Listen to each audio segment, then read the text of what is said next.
Bonjour Denis Jacob, Bonjour. secrétaire général du syndicat Alternative Police. Merci d'être avec nous sur France Info.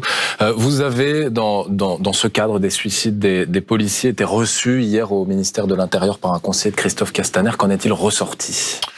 Écoutez, ça a été une réunion particulièrement intéressante puisque le conseiller Christophe Castaner a été très attentif et à l'écoute de nos revendications. On lui a remis à cette occasion notre livre blanc. C'est des revendications ? Alors, ce sont des analyses, des réflexions, des préconisations afin d'améliorer les conditions de travail de mes collègues et de manière plus générale pour réformer véritablement l'institution en profondeur parce qu'elle en a besoin. Alors, il y a les mesures de fond qui sont l'organisation même structurelle et fonctionnelle de la police nationale et qui demandera bien évidemment un temps de travail. Christophe Castaner doit remettre un livre blanc, je crois, vers la fin de l'année, et il s'en suivra des cycles de discussion et de concertation. Et puis, il y a l'urgence. Aujourd'hui, on a 44 policiers qui se sont donné la mort depuis le 1er janvier. Alors, l'urgence, il faut bien comprendre, parce qu'on a l'impression qu'on est préparé à tout et qu'on est capable de tout gérer. Ce n'est pas vrai. Le quotidien d'un policier, c'est de gérer toute la misère sociale à laquelle on est confronté et que les gens ne voient pas forcément.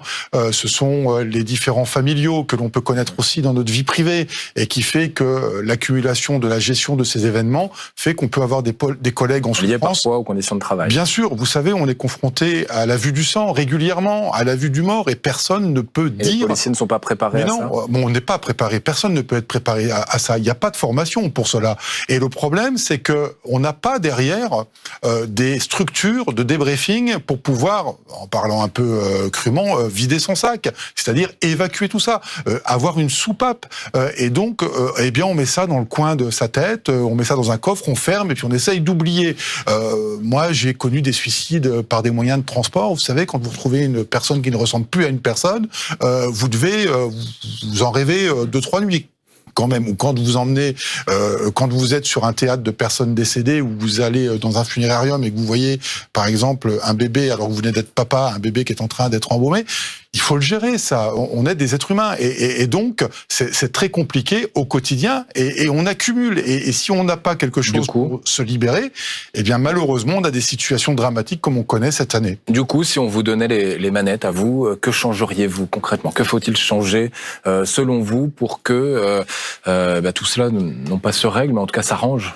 Alors, malheureusement, je suis pas magicien, j'ai pas de baguette magique, et déjà, il faudrait réinstaurer le respect dû aux policiers, mais d'une manière générale à ceux qui représentent l'État. Le respect, on a vu ces derniers mois qu'il n'y avait plus aucun respect de l'autorité de l'État, on est tout de suite stigmatisé, pointé du doigt, on est forcément des violents, et ça, les collègues le vivent très mal. Il y a l'accumulation des missions, la fatigue depuis les attentats de Charlie Hebdo avec une succession d'événements. Donc il faut... Les heures supplémentaires, peut-être. Alors, il y a des mesures concrètes qui ne coûtent pas d'argent, c'est notamment la réforme du temps de travail dans la police nationale, mais la réforme qui s'annonce et qui va être expérimentée à partir du mois de septembre implique aussi que notre ministère de l'Intérieur accompagne cette réforme de mesures sociales, parce que demain, on va demander peut-être à un policier de travailler pendant 12 heures de suite sur le terrain, alors qu'il en fait déjà 9 heures actuellement.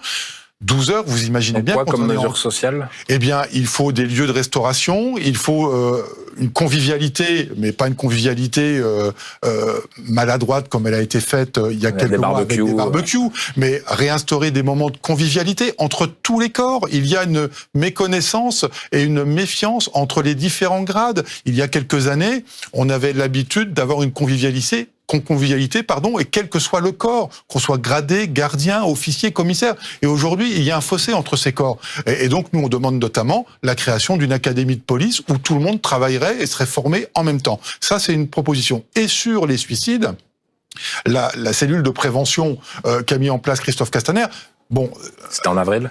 C'était en avril, elle va dans la continuité de ce que Bernard Cazeneuve a fait, ce que Gérard Collomb a fait, c'est pas probant, parce qu'on s'attaque aux conséquences et pas aux causes, et nous on dit il faudrait véritablement des structures indépendantes en dehors du circuit du ministère de l'Intérieur, dans lesquelles les collègues pourraient aller consulter en toute confidentialité, parce que aujourd'hui un policier qui est en souffrance, quand il va voir un psychologue, la structure du psychologue est dans l'enceinte de bâtiment du ministère de l'Intérieur, donc il peut être vu par des collègues collègues, et ça reste un métier très masculin, et faire l'aveu d'avoir une souffrance, c'est quelque part un aveu de faiblesse, et donc on préfère ne pas aller voir le psychologue. On ne le dit pas quand on va mal dans la police. Mais non, ça ne se dit pas, parce que ça reste tabou. Alors on peut échanger entre nous, entre collègues, mais c'est pas ça qui libère la parole et qui libère l'esprit. Donc il faut qu'on ait la possibilité de consulter de vrais professionnels pour que nos collègues puissent avoir un suivi sans que derrière on ait cette suspicion de l'administration de dire « Ah mais s'il va mal, il faut tout de suite le désarmer parce que sinon il va se suicider ». Du coup, vous parliez du manque de respect de la population ces derniers temps. Est-ce que vous ne ressentez pas également un manque de respect de votre hiérarchie qui ne vous paye pas les heures supplémentaires, qui ne reconnaît pas forcément le statut du travailleur de nuit tout ça, alors, vous ne sentez pas ce manque de respect également? Mais bien sûr, il y a un vrai souci à ce niveau-là, le respect, la reconnaissance, la considération.